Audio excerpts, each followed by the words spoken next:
দেখতে দেখতে আজকে আমার বিয়ের 1 মাস পূরণ হয়ে গেল, কিন্তু দেখো কি অবাক কাণ্ড, এখনো পর্যন্ত বিয়ের সম্পূর্ণ ব্লগগুলো তোমাদের সাথে শেয়ার করে উঠতে পারলাম না। যাই হোক, একটু একটু করে সময় বের করে ব্লগগুলো আমাকে এডিট করতে হয়, আর তারপরেই আমাকে যেহেতু পোস্ট দিতে হয় তাই একটু লেট হয়ে যাচ্ছে। সো যাই হোক, এটা বিয়ের দিনের সকালের ব্লগ, মানে সারা দিনটা আমি কি করেছিলাম না করেছিলাম সেটাই। তো সকালে উঠে প্রথমে আমার মেকআপের ব্যাগটা আমি ভালোভাবে গুছিয়ে নিলাম, কারণ একটু পরে আমার প্রোডাক্ট দিয়েই আমাকে মেকআপ করাতে আসবে। আর আগের দিন রাত্রেবেলা আমি তোমাদের দেখিয়েছিলাম অনেকগুলো গোলাপ নিয়ে এসেছে ভাই, এখানে 500 টাকার গোলাপ আর জিপসি। তো যাই হোক, সেগুলোই নিয়ে এসেছে। আমাদের যখন অনেক ক্লায়েন্ট বলে ফুল নিয়ে এসো দিদি, আমরা যখন ফুল নিয়ে গিয়ে তাদের দামটা বলি তারা বিশ্বাস করতে চায় না, কিন্তু দেখো আমার বিয়েতে এই কয়টা মাত্র, মানে এই কয়টা ফুলের দামই 500 টাকা পড়ে গেছে। তো যাই হোক, অনেক দিনের ইচ্ছে ছিল গোলাপ দিয়ে গাজরা বানাবো, গোলাপ আর জিপসি। তো ভাইকে বিভিন্ন রকমের গোলাপ আনতে বলেছিলাম আর সাথে জিপসি আনতে বলেছিলাম। এটা ফার্স্ট টাইম আমি ট্রাই করলাম, তাও আবার আমার বিয়ের গাজরার জন্য। তো দেখো, গাজরাটার কিন্তু ফাইনাল লুক এরকম হয়েছে। আমার তো ভীষণ পছন্দ হয়েছে, তোমাদের কার কার কেমন লেগেছে অবশ্যই কিন্তু কমেন্টে জানিও। তো যাই হোক, এখানে গাজরা করছিলাম আর পাশের থেকে আমার 2 বোন আমার পায়ের নেল পালিশ উঠিয়ে দিচ্ছিল, তারপর নেল পালিশ পরিয়ে দিচ্ছিল, আলতা পরিয়ে দিচ্ছিল, কারণ এগুলো কাজ আগে করা দরকার, পরে এই ছোটো ছোটো জিনিসগুলোরই আর সময় পাওয়া যায় না। তো যাই হোক, এইদিকে আবার দেখো আমার একটা ভাই আর্টিস্ট, তো ও আবার এখানে একটা বরকনে আর্ট করে নিয়ে এসেছে সুন্দর করে। এখানেই আমি নামটা লিখে দিচ্ছিলাম, ভাই যেহেতু নাম লিখে দেয়নি। তারপর এদিকে আমি আমার বরমশাইকে একটু ভিডিও কল করে দেখছিলাম ওর অবস্থা কি। আমাদের তো অধিবাস বিয়ের আগের দিন হয়, আর ওদের মধ্যে অধিবাসটা বিয়ের দিন ভোরবেলাই হয়। তো ভোরবেলা অধিবাস করার পর ওকে কেমন লাগছে সেটাই দেখার জন্য ভিডিও কল করছিলাম। আর আশেপাশে সবাই বলছিল আজকের দিনে দুজন আর মুখ দেখতে হয় না, একবারে শুভ দৃষ্টির সময় ছাদনাতলায় দেখবি। কিন্তু কে শুনে কার কথা, আমরা তো লুকিয়ে লুকিয়ে ভিডিও কল করবই। তো যাই হোক, এইদিকে আবার দেখি পুরো দমে সবাই সবার কাজে হাত লাগিয়েছে।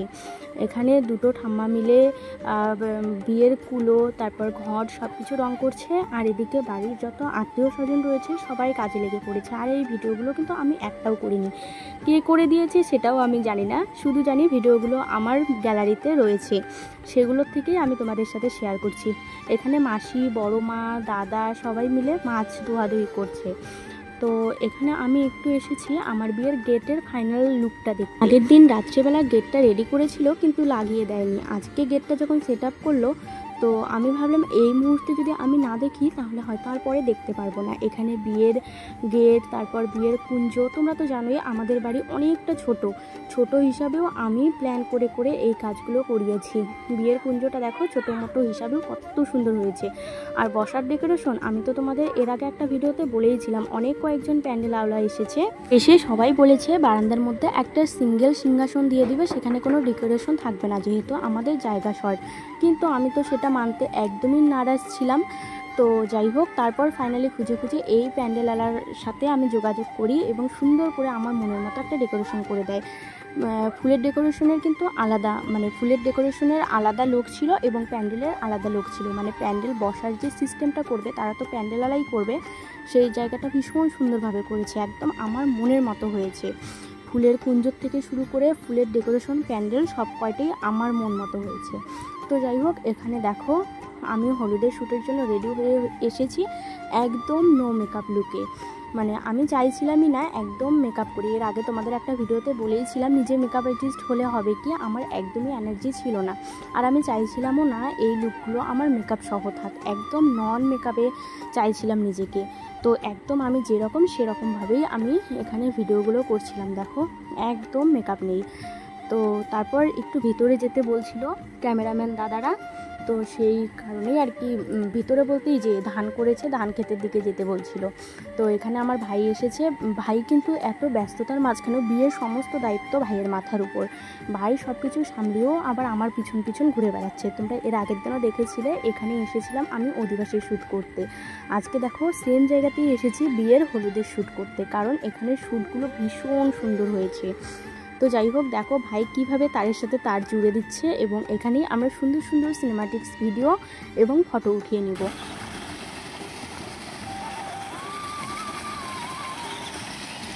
ওখানে মনের মতো কোনো শ্যুট হতে না হতে এদিকে আবার পুরোহিত মশাই তাড়া দিচ্ছে, ওখান থেকে চিল্লিয়ে চিল্লিয়ে ডাকছে যে আমাকে নান্দিমুখে এখন বসতে হবে। তো যাই হোক, এখানে আমি নান্দিমুখের জন্য এসেছি, আর আমার ফটো ভিডিও যেরকম যেরকম শ্যুট করতে চেয়েছিলাম ড্রোন ক্যামেরায় শ্যুট হবে সেগুলো আমি করতে পারিনি ওখানে, কারণ ব্রাহ্মণ মানে পুরোহিত মশাই আমাকে আর একদমই সময় দিচ্ছে না।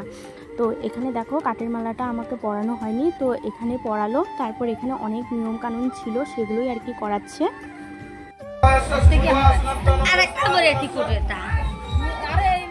বিয়েতে A to Z সব কিছুই প্ল্যান মতো করেছি এবং প্ল্যান মতো বানিয়ে রেখেছি, কিন্তু দেখো লাস্টে সময়ের অভাবে কোনো কিছুই করা হয়নি। এখানে এত সুন্দর সুন্দর ট্রানজ্যাকশন ভিডিও নিয়েছিলাম যেগুলো আর লাস্টে আমাদের ফুলফিল করা হয়নি।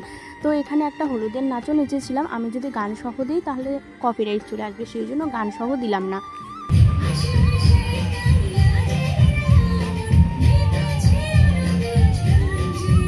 যাই হোক, যতটা শুনলে ততটুকুই যথেষ্ট, এর ঊর্ধ্বে আর দেওয়া যাবে না। তো খুব সুন্দর হয়েছিল নাচটা, আমরা অনেক সুন্দরভাবে নাচগুলো অনেক দিন ধরে প্র্যাকটিস করে করে করেছিলাম। তো এইদিকে দেখো তারপরে নাপিত মশাই এসেছে, নাপিত মশাই এত বেশি তাড়া দিচ্ছিল মানে কি বলবো, আমাকে আর হলুদের ড্রেস পরে আমাকে শ্যুট করতে দিলই না। তারপর আমি কি করলাম বলো তো, নাপিত যেহেতু অনেক তাড়া দিচ্ছে আমি স্নান করতে যাব, সেই টাইমে ড্রোন ক্যামেরা নিয়ে হাজির, মানে শুধু একটা মাত্র শট নিয়েছে ওখানে। নাপিতও এত পরিমাণে তাড়া দিচ্ছে, আর এদিকে আমার মেকআপ আর্টিস্টও চলে আসবে, সেই জন্য ভাবলাম যে না চলো, মানে শ্যুট করাটাই বড় কথা নয়, পরে যেহেতু মেকআপ করতে হবে, মেকআপে যাতে কোনো তাড়াহুড়ো না লাগে সেই জন্য আমি আর শ্যুটই করলাম না। আমি এখানে নাপিতের সামনে চলে এসেছি, আর এখানে যা যা নিয়ম মানে স্নান করাবে বিয়ের দিন সেটাই করছিলাম। আর এদিকে দেখো স্নান করতে করতে মায়ের কান্না যখনই দেখলাম যে মা কান্না করছে, গলা ছেড়ে দিয়ে চিল্লিয়ে চিল্লিয়ে, তখন আর নিজেকে সামলাতে পারছিলাম না। মায়ের চোখের কান্না দেখে এমনিই নিজের চোখে জল চলে এসেছে। মানে পৃথিবীতে ভয়ঙ্কর কষ্ট বলতে যদি কিছু হয় সেটা হচ্ছে আমার মা বাবার চোখের কান্না, মানে চোখের জল, সেটা আমি দেখতে পারি না, সেটা দেখলে আমার হৃদয় ফেটে যায়। তো যাই হোক, এখানে অনেক নিয়ম হচ্ছে, আর মানে আশেপাশের ব্যাকগ্রাউন্ডগুলো তোমরা একটু ইগনোর করো, কারণ মানে আমি এই সাইডটা ডেকোরেশন করতে বলতে পারিনি, কারণ আমাদের জায়গা শর্ট, আর কলপারে অনেক ধরনের যেহেতু কাজকর্ম হয়েছে, মাছ টাছ কাটা, সবজি ধোয়া বাছা, সেই জন্য এই সাইডটা আর সুন্দর করে ডেকোরেশন করতে পারিনি, মানে জায়গার শর্টের কারণে এরকম হয়েছে। এখানে আবার অনেক দেখতেই পাচ্ছ খড়ি টড়ি সব কিছু রয়েছে। এদিকে দেখো আমার মাসি, তারপর আত্মীয় স্বজন যত আজকে সবাই আর কি কান্নাকাটি করছিল।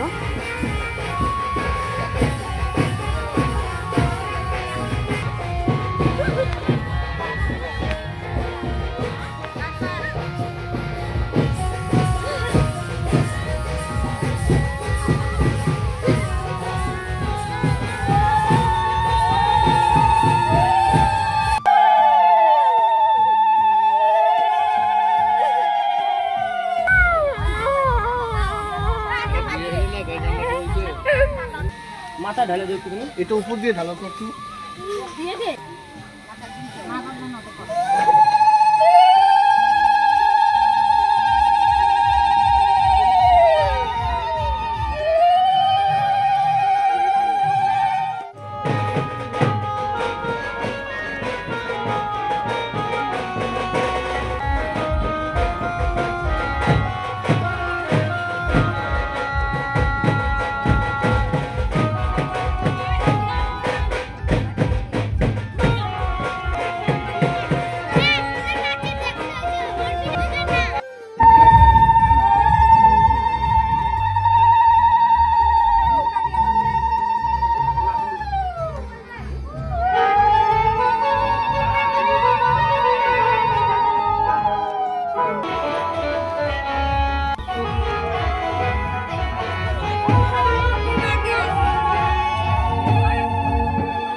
স্নান করানোর পর আমাকে দিয়ে শুভচন্ডী পূজা করানো হলো। তারপর কি একটা নিয়ম হলো সেটা আমি কোনোদিন দেখিও নি আর জানিও না ওটা কি নিয়ম।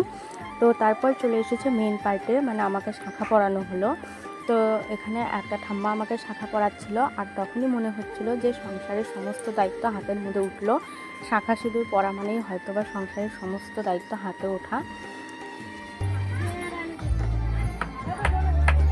আমার শাখা টাকা পরানো হয়ে যাওয়ার পর বাড়িতে যা যা নিয়ম ছিল সব কিছু করে সবাই মিলে যাচ্ছে জল ভরতে। আর আমি বলেছিলাম একটু তাড়াতাড়ি যাওয়ার কথা জল ভরতে, তাও দেখো বিকেল হয়েই গেছে। মানে ড্রোন ক্যামেরায় যেহেতু জল ভরার একটা শ্যুট হবে সেই জন্য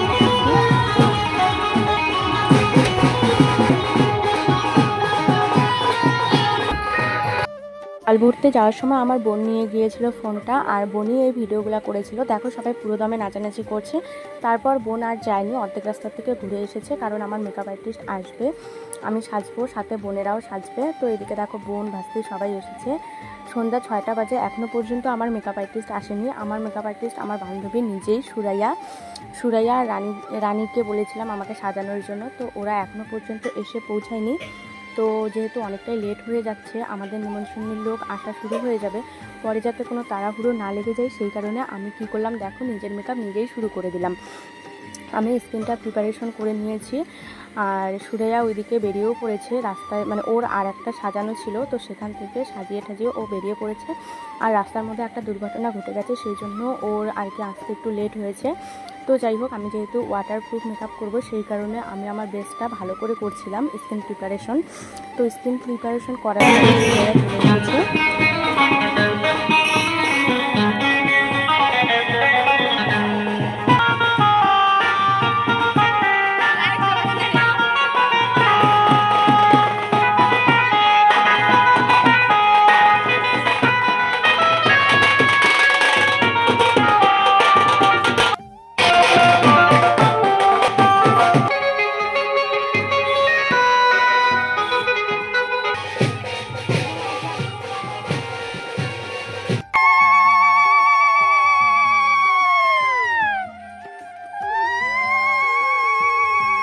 এদিকে আমি রেডি হচ্ছিলাম, আবারও আমার বোন গেছে জল ভরার ওখানে একটু ভিডিও করার জন্য। তো ভিডিও করে এসে ও আবার বাড়ির সামনের ভিডিও করছে। এখনও কিন্তু কেউ জল ভরিয়ে আসেনি, সেই জন্য বাড়িতে একদম ফাঁকা। তো এখানে সুন্দরভাবে চেয়ার টেয়ারগুলো সাজানো হয়েছে আর ডেকোরেশনটাও তোমরা দেখো, মানে শেষবারের জন্য তোমাদেরকে দেখিয়ে দিলাম এত সুন্দরভাবে। পরে লোকজন আসলে হয়তো এত সুন্দরভাবে তোমাদের সাথে শেয়ার করতে পারবো না। তো যাই হোক, নেক্সট পার্টে আমি তোমাদের সাথে আমাদের বিয়ের ব্লগ নিয়ে আসছি। চলো টাটা।